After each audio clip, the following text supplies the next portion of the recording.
پچھلے قصے کو دیکھتے ہیں. آپ کو معلوم ہے کہ صحابہ کرام کا قرآن مجید کے ساتھ کیا معاملہ تھا؟ وہ کس طرح غور و فکر کرتے؟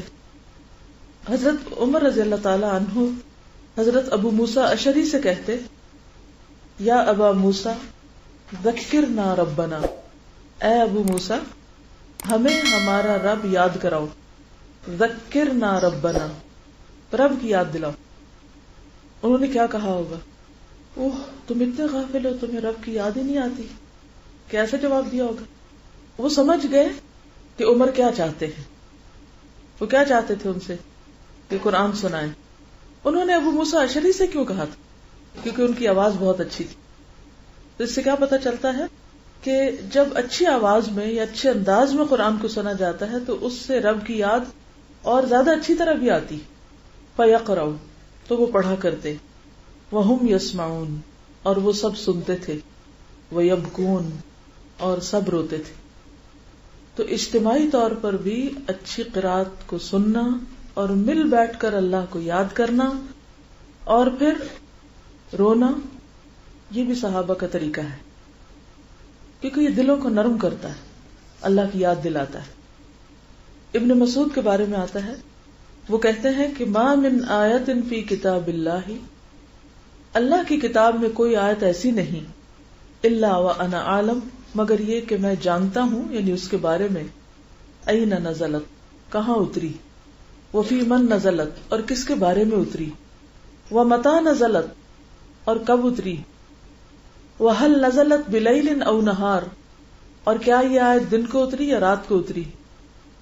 اتنا جاننے کے باوجود ولو کنت اعلم منی بکتاب اللہ، اگر مجھے پتا چلے کہ مجھ سے زیادہ اللہ کی کتاب کس کو آتی ہے، کون جانتا ہے، اور وہاں تک جانے میں اونٹوں کے جگر پھٹ جائیں تو بھی میں سفر کر کے جاؤں گا اور اس سے جا کر سیکھوں گا. یہ ہے صحابہ کی عاجزی اور علم کی طلب اور حرص. کیا ہم پہلے درجے پہ ہیں کہ اللہ کی کتاب میں سے کوئی آیت ایسی نہیں کہ جس کے بارے میں یہ نہ جانتی ہوں کہ کہاں اتری، کس کے بارے میں اتری، کب اتری، دن کو اتری یا رات کو اتری؟ کیا ہم یہ دعویٰ کر سکتے ہیں؟ ہم میں سے کوئی ایک بھی نہیں کر سکتا. اس کے باوجود قرآن سیکھنے کے بارے میں ہمارا شوق، طلب، تڑپ کتنی کہ مجھے جو بھی خرچ کرنا پڑے، جتنی بھی مشقت اٹھانی پڑے، میں اٹھاؤں گی اور سیکھنے کو جاؤں گی. صحابہ کرام میں اور ہم میں یہ فرق ہے، اور وہ اپنے ان اقوال میں سچے تھے، بہت سچے تھے. تو بات یہ ہے کہ کبھی بھی سیکھنے میں اور کسی سے بھی سیکھنے میں جو واقعی صحیح معنوں میں قرآن کو سمجھتا ہو، اس سے سیکھنے میں کبھی بھی شرم، حیا، جھجک محسوس نہ کریں. دوسری بات یہ ہے کہ صرف ایک دفعہ پڑھ لینے سے غور و فکر نہیں ہوتا، بار بار پڑھنا پڑتا ہے، بار بار سیکھنا پڑتا ہے. اور قرآن مجید تو ہر دفعہ ایسا لگتا ہے کہ بالکل نیا ہے. یعنی میں نے جب بھی پڑھا اور جب بھی پڑھایا، ایسا کبھی نہیں ہوا کہ کوئی نئی بات سمجھ نہ آئی ہو. ہر دفعہ نئی بات سمجھ آئی. ہر دفعہ سچویشنز بھی چینج ہوتی ہیں زندگی میں، ہماری عمر، تجربہ، ذہنی حالت، ماحول، حالات، اور پھر اس میں نئی رہنمائی ملتی ہے، نیا میسج ملتا ہے. تو اگرچہ ہم آج کل یہ پڑھ رہے ہیں، لیکن اس کو اس صورت پر خاص طور پر غور و فکر کرنا یہی نہ چھوڑ دیجئے، بلکہ ہر جمعے کو کوشش کیجئے کہ یہ سلسلہ غور و فکر کا جاری رہے، کیونکہ یہ صورت ایک جمعہ پڑھنے سے دوسرے تک کے لیے روشنی کا باعث ہے، ہدایت کا باعث ہے، رہنمائی کا باعث ہے، اور خصوصی طور پر مختلف طرح کے فتنوں سے بچنے کے لیے بہت ضروری ہے. تو چلیے چند ایک لیسن دیکھ لیتے ہیں. تو اس واقعے سے شروع کر لیتے ہیں، ٹھیک ہے نا. اللہ سبحانہ وتعالیٰ اس واقعے کے بارے میں فرماتے ہیں کہ ان اصحاب الکہف والرقیم کانوا من آیاتنا عجبا ام حسبت ان اصحاب الکہف والرقیم کانوا من آیاتنا عجبا اذ اوى الفتية الى الكهف فقالوا ربنا آتنا من لدنك رحمة وهيئ لنا من امرنا رشدا. اس آیت سے کیا پتہ چلتا ہے اس آیت سے کیا سبق سیکھا آپ نے؟ صرف اللہ ہی کا سہارا مانگنا چاہیے. اصحاب کہف نے، یعنی وہ چند نوجوان جو تھے، یوتھ جو تھے، انہوں نے اللہ تعالی سے رحمت اور رشد کی دعا مانگی، اور صرف دعا نہیں مانگی بلکہ عملی طور پر اپنے دین کو بچانے کے لیے اللہ پر مکمل بھروسہ کرتے ہوئے غار میں پناہ لی. تو اس میں جہاں رہنمائی مانگنے کی بات ہے، وہاں دوسری طرف اللہ پر بھرپور توکل کا سبق بھی ملتا ہے، اور پھر ہر حال میں ایمان بچانے کا سبق بھی. اللہ تعالیٰ نے ان کے ساتھ کیا معاملہ کیا؟ جیسا ان کا گمان تھا اللہ نے ان کے ساتھ ویسا ہی معاملہ کیا، اور ان کے اوپر اپنی سکینت نازل کر دی، ان کو سلا دیا. پھر میں نے یہ عرض کیا تھا آپ سے کہ مجھے یہ بتائیے کہ اس واقعے کے اندر کتنے مختلف اختلافات پائے جاتے ہیں، کن کن باتوں میں. پہلا اختلاف تو یوتھ کا اپنی قوم سے تھا. اس اختلاف میں انہوں نے کیا کیا؟ نظریاتی اختلاف تھا نا، عقیدے کا اختلاف تھا. تو انہوں نے اس پر کمپرومائز نہیں کیا، بلکہ اپنے عقیدے کو بچانے کے لیے بہت بڑا رسک لیا، اور دنیاوی زینت اور دنیاوی رونق کو چھوڑ کر، گھر بار، والدین، رشتہ دار سب کو چھوڑ کر غار میں پناہ لی. اور کیا کیا تھا انہوں نے اس موقع پر؟ جب ان کا اپنی قوم سے اختلاف ہو گیا تو انہوں نے کیا کیا؟ قوم سے دلیل مانگی. اور کیا کیا؟ ہجرت کر لی. آپس میں لائک مائنڈڈ لوگ اکٹھے ہوئے اور وہ ایک دوسرے کا سہارا بنے ایک ڈیسیژن لینے میں. تو یہ بھی یہاں سے پتہ چلتا ہے، اجتماعیت کا بھی پتہ چلتا ہے. اگرچہ وہ تعداد میں کم تھے، انہوں نے کیا کیا؟ ایک دوسرے کو مشورہ دیا، باہم مشورے سے انہوں نے غار کا انتخاب کیا تھا. انہوں نے رحمت اور رشد مانگی تھی تو اللہ نے ان کے ساتھ مزید کیا معاملہ کیا؟ وَتَرَى الشَّمْسَ إِذَا طَلَعَت تَزَاوَرُ عَنْ كَهْفِهِمْ. اس بات کو آپ ایک جملے میں کیسے بیان کریں گے کہ اللہ تعالیٰ نے ماحول کو بھی ان کا موافق بنا دیا. گڈ. ساری کائنات مسلمان ہے نا، اللہ کی اطاعت کرتی، تو جو بندہ اللہ کا اطاعت کرتا ہے ماحول بھی اس کا مددگار بن جاتا ہے. تو پھر بات یہ ہے کہ اللہ کی مدد حاصل کرنے کے لیے انسان کو اپنے اندر کیا پیدا کرنا چاہیے؟ کون سی خوبی، کون سی کوالٹی؟ اخلاص، اللہ کے لیے اخلاص. وہ آتا نا علامہ اقبال کا شعر، کی محمد سے وفا تو نے تو ہم تیرے ہیں، یہ جہاں چیز ہے کیا لوح و قلم تیرے ہیں. اصل چیز ہے کہ انسان کے اندر اخلاص اور وفا ہو، اللہ کے لیے، اس کے رسول کے لیے، اہل ایمان کے لیے، اپنے دین کے لیے. مزید اللہ تعالیٰ نے ان کے ساتھ رحمت کا کیا معاملہ کیا؟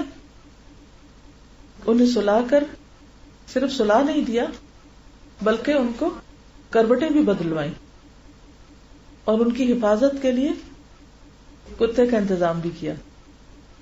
وہ بھی ساتھ ہی اتنے سال بیٹھا رہا وہاں. وہ تو سو رہے تھے اور وہ لگتا تو ایسے ہی ہے. وَقَلْبُهُمْ بَاسِطٌ ذِرَاعَيْهِ بِالْوَسِيدِ. بیٹھ کے ہی بازو آگے کرتے ہیں نا کتے، لیٹ کے تو نہیں کرتے. لیکن وہ اس کنڈیشن میں بیٹھا ہوا تھا، وہ تو کربٹیں بدل رہے تھے لیکن وہ اس طرح بیٹھا ہوا تھا کہ گویا اپنی ڈیوٹی پر ہے. پھر وہی یہ کہ ماحول کو موافق کر دیا، کتے کی شکل میں ایک مددگار پیدا کر دیا. جس طرح سورج ان کے لیے موافق ہو گیا، اسی طرح یہ جانور بھی ان کے لیے مددگار بن گیا. اور کیا کیا؟ اللہ نے ان کے اندر روب پیدا کر دیا. وَكَذَلِكَ بَعَثْنَاهُمْ لِيَتَسَاءَلُوا بَيْنَهُمْ. یہاں پھر ایک اختلاف ہوتا ہے. یہ اختلاف کس کے درمیان ہے؟ اب اگر اختلافات کی نوعیات آپ لکھتے جائیں، پہلا اختلاف اصحاب کہف اور قوم کے درمیان، اور اس میں رویہ کیا تھا، یعنی اختلاف کس کس کے درمیان، اور اس میں اس کو کس طرح سلجھایا گیا، یعنی اس میں کیا رویہ اختیار کیا گیا. جب اہل حق اور اہل باطل کے درمیان اختلاف ہوا تو اہل حق چونکہ تعداد میں کم تھے تو انہوں نے اپنے ایمان کو بچانے کی فکر کی بجائے ان سے لڑ مرنے کے یا بجائے ان کے دین پر چلنے کے. ٹھیک ہے. تو اس سے کیا پتہ چلتا ہے کہ اگر انسان ایسے ماحول میں ہو، ایسے حالات میں ہو کہ جہاں وہ بظاہر کمزور ہو تو پھر ایسا طریقہ اختیار کریں، ہجرت کر جائے. دوسرا کیا اختلاف ہوا؟ کس کے اور کس کے درمیان تھا؟ اصحاب کہف کے درمیان تھا، اہل ایمان کے درمیان تھا باہم اختلاف. وہ کیا تھا؟ کس کے بارے میں تھا؟ دنوں کی گنتی کے بارے میں تھا، ان کی گنتی کے بارے میں تھا کہ کتنا ٹھہرے. اس اختلاف میں انہوں نے کیا کیا؟ بہت دیر تک بحث کرتے رہے کہ کس کی بات سچی اور کس کی جھوٹی. نہیں، کیا کیا؟ جی ہاں، معاملہ اللہ کے سپرد کر دیا. قالوا ربکم اعلم بما لبثتم. ہمیں گننے کی کیا ضرورت ہے؟ اللہ گن رہا ہے، وہ دیکھ رہا ہے. اب کام کی بات کرو. فبعثوا احدکم بورقکم هذه الى المدینہ فلینظر ایھا ازکی طعاما. تو انہوں نے اپنا کام ایک کے سپرد کیا اور کہا کہ جاؤ تم کھانا لے آؤ. اس موقع پر انہوں نے لڑائی کی کہ اس کو کیوں کھانا لینے بھیجا، مجھے بھیجنا چاہیے تھا. یا اس نے جس کو کہا گیا اس نے یہ کہا کہ میں کیوں جاؤں، تم میں سے خود کیوں نہیں چلے جاتے تھے. عام طور پر اگر آپ کبھی کسی ٹرپ پر گئے ہوں، کوئی ٹرپ یاد کریں یا کوئی سفر یاد کریں کہ جس میں مختلف لوگ مل کر کوئی کام کر رہے ہوتے ہیں، سفر کر رہے ہوتے ہیں، اور کھانا لانے کی باری ہوتی ہے تو کتنی دیر لگ جاتی ہے. مینیو ڈسکس کرتے اور یہ فیصلہ کرتے کہ کون لائے گا اور کیا لائے گا اور کیا کہاں کھائیں گے اور کیسے کھائیں گے. عام طور پر ہمارا بہت سا وقت ان باتوں میں ضائع نہیں ہو جاتا. گھر میں بھی کھانا پکانا ہو تو آج کیا پکے گا اس پر ہی بڑی بحث ہونے لگتی ہے. چھوٹی چھوٹی باتوں پر، غیر ضروری قسم کی باتیں، چھوٹے چھوٹے فیصلے کرنے میں بھی ہمیں بہت ٹائم لگ جاتا ہے، کسی بات پہ متفق ہو ہی نہیں پاتے. تو اس میں آپ دیکھیے کہ وہ کیا کہتے ہیں، ان کے بس ایک ہم ہے، فَلْيَنْظُرْ أَيُّهَا أَزْكَىٰ طَعَامًا. مینیو کی جو اہم ترین ریکوائرمنٹ تھی وہ کیا تھی؟ ازکا طعامن. ازکا طعامن. کسی بھی انسان کی جو چوائس ہوتی ہے وہ کیا ظاہر کرتی ہے؟ اس کی شخصیت کو. ہم جب سفر پر ہوتے ہیں اور کھانا چاہیے ہوتا ہے تو اپنی خواہش کو دیکھتے ہیں. ازکا کی قید کم ہوتی ہے. پھر آپ دیکھیے کہ ایک تو کہا کہ ازکا طعام لاؤ، دوسرا کیا کہا؟ معاملے میں نرمی کرنا، وَلْيَتَلَطَّفْ. اور تیسرا یہ کہ سیکریسی سے کام لینا، احتیاط سے کام لینا. وجہ کیا تھی؟ پھر دین بچانا، ایمان بچانا مقصود تھا. إِنَّهُمْ يَظْهَرُوا عَلَيْكُمْ يَرْجُمُوكُمْ أَوْ يُعِيدُوكُمْ فِي مِلَّتِهِمْ وَلَن تُفْلِحُوا إِذًا أَبَدًا. جی، پھر اللہ نے ان کو اٹھا دیا. پھر ایک اور اختلاف تھا. کس بات میں؟ یہ اختلاف کس کے درمیان تھا؟ قوم کے درمیان تھا. کس بات پر اختلاف تھا؟ آخرت کے بارے میں، کہ آخرت میں جو جی اٹھنا ہے دوبارہ وہ جسمانی ہے یا روحانی ہے. یہ مذہبی نوعیت کا اختلاف تھا.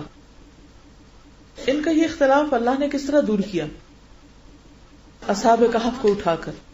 تو گویا یہ خود اختلاف کا حل بن گئے. یعنی اللہ نے ان کو ذریعہ بنا دیا قوم کے اختلاف کو دور کرنے کا، جو کہ ایک مذہبی اختلاف تھا.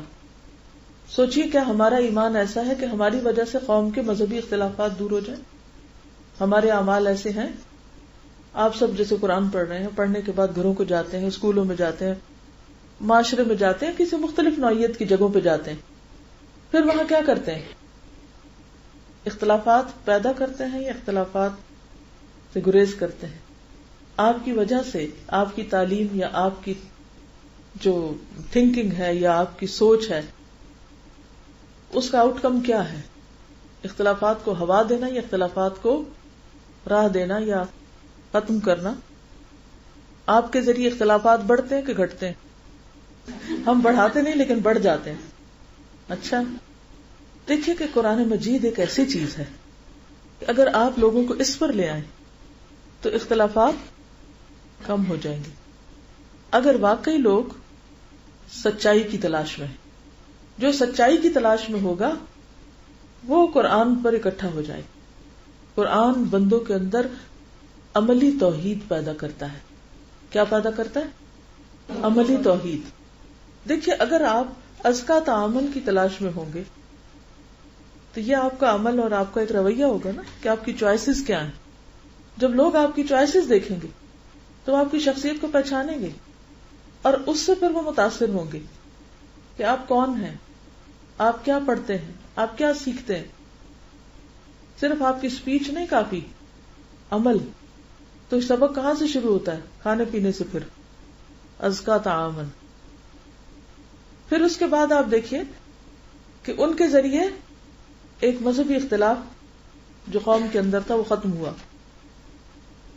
پھر اگلا تنازع کیا تھا کہ ان کے ساتھ اصحاب کہف کے ساتھ خود کیا معاملہ کیا جائے. اب یہ خود ذریعہ بن گئے پھر ایک اختلاف کا. اور یہ اختلاف کن کے درمیان تھا؟ قوم کے درمیان. کسی نے کہا مسجد بنا دو، کسی نے کہا دیوار چن دو، عمارت بنا دو. بہرحال جن کے پاس قوت زیادہ تھی وہ معاملے پہ غالب آ گئے. لیکن اللہ تعالیٰ نے یہ نہیں بتایا کہ پھر انہوں نے آخر کار کیا.